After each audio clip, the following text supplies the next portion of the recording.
we are in the next hangar with one of the oldest planes that they have here in this collection, a Boston Bomber. Also known as Havoc. I believe the Havoc ones were maybe more of their sort of interceptor ones, and the Bostons were more of their bombing ones. But this plane is a real legendary workhorse that was basically used for all purposes during the Second World War. Bomber, night fighter, interceptor and reconnaissance, and I believe reconnaissance was probably its biggest function ongoing. But it was a very effective airplane and used throughout all theatres of war in the Second World War. Partook in, after the Nazis invaded France on May 10, 1940, partook in, not for a long time because the French capitulated very quickly, so there wasn't much time for it to engage the enemy at that time, but also participated in warfare, North Africa, and I believe an awful lot of these planes actually went to the Soviets. Of the 5, 6, 7,000 or so that were produced, I believe a third of them actually went to the Soviet Air Force to fight the Nazis over on that side. Magnificent. Check out the Pelican on the side with its bombs underneath. This plane could hold a fairly big payload of bombs, I believe. We can't get under there to see. There is a gunner's spot at the back there.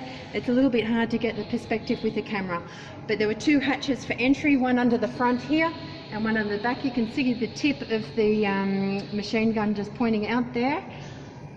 You were totally separated as the crew from the front and the back once you were in the airplane, because of course the 2 cabins were separated by a massive bomb bay. It also had cannon at the front and machine gun.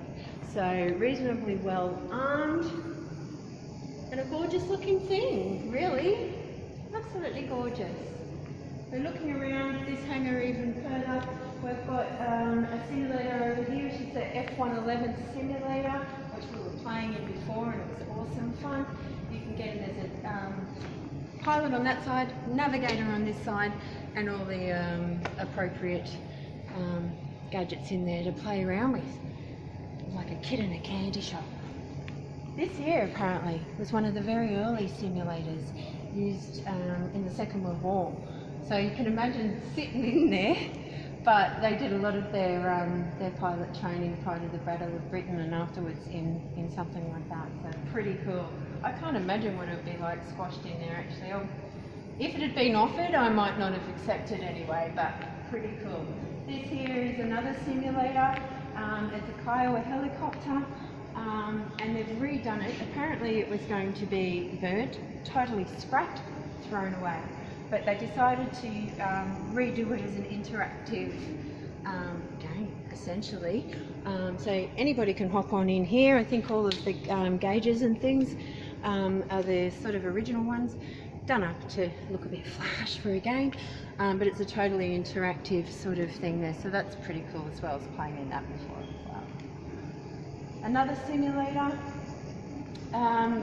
You used to be able to get into this one apparently. This of course is a Hercules cockpit, but some dimwit decided that he'd like to take quite a few of the knobs and gauges and switches and things out of it for his own souvenir collection. So consequently none of us can get in there anymore. But as you look in there, you can really see there's a couple of Hercules still flying for the RAAF and a number in different air forces around the world. But you can see what we're leaning on here is actually the flight engineer's position, pilot and co-pilot up the front there, fluffy dice complete the look up the front there, and an awful lot of gauges and operational equipment, throttle in the middle there. Pretty cool. We were putting these things on before, I might put it on. We're in Brisbane, Queensland. Today has to be about 36 degrees C. So standing in this hangar, it's got to be 40 plus. But for you, I'm going to put this on. I'm going to sweat for you. Get this hat on. This is what the patrol people used to actually have to don when they were landing in forward areas. It's very heavy, I can tell you that. So put this on our pack, which was also fully loaded. If I can get the other handle happening. Sorry, I've never been very good at dressing myself. Just hold on. There we go, I got it. Okay, so that would all be strapped on there. If you were a radio operator, you would also have to lug around that radio pack there with the communicator on your shoulder, as well as one of these backpacks here, totally laden up. So I'm already feeling the weight of this, definitely feeling the heat, but I'm sort of liking it, and I'm going to keep it on as we keep walking around, checking these things out. A couple of engines over here. I'm losing my watch because it's sweaty. Come on over. I really love this. This is awesome because this is the jet from Neptune, which they don't have one on display, but I really love the concept of a jet engine. It is suck, compress, ignite, thrust. Doesn't that sound like a bit of fun? So when you look through here, you can see the vanes getting closer and closer and closer and closer within each of those turbines as it's compressing the air down in here. Combustion chamber, fuel injected in there and combusted, thrust out the back here. Seemingly such a simple concept. Very complex machine, however. But awesome to see inside of it, because it's a side of it that you don't really get to see. You get to see the front, you get to see the back. You don't really get to see the workings in there. I'm very, very hot. More engines. Check this here. This is the Rolls-Royce Merlin engine, which is a famed haloed engine around the world that was used in many, many different aircraft. It's quite a gorgeous thing, actually. Obviously a V12, 6 on each side. Big crankcase at the front. Really quite a gorgeous thing when you look at it. Another breakdown of a jet, which is also awesome. Again, the front blades, compress, compress, compress, ignition, thrust. Another engine. This here was used until very, very recently to load and unload all the logistics aircraft. This served in Afghanistan up until about 3 years ago, and then was brought back here to handle it.